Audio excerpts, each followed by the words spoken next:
In the name of the Father, Son, the Holy Spirit. Let's pray.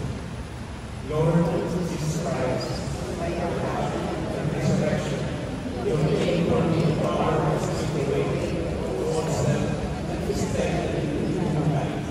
As a cross of presence is holy Lord, I leave behind that dimension what we want to leave behind in order to follow Jesus more closely as his disciples. Show me your mercy and come to my aid. Ask this in your most holy name. Amen. Prayer for personal meditation. Let's pray.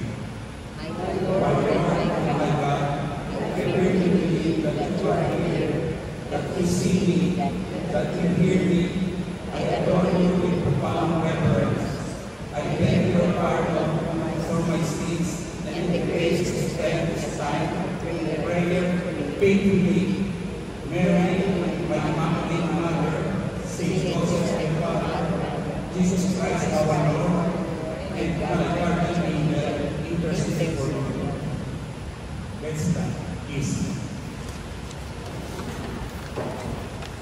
Lord, thank you for all of us, and we ask you to protect them and bless them. The Lord be with you. And with your Lord Spirit. And may Almighty God bless you all, the Father, the Son, and the Holy Spirit. Amen. Come closer forward to the journey.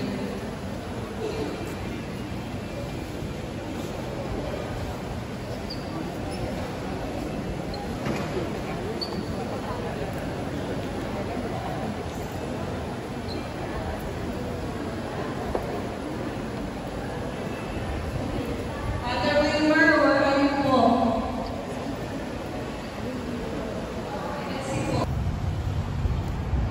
Okay, thank you po.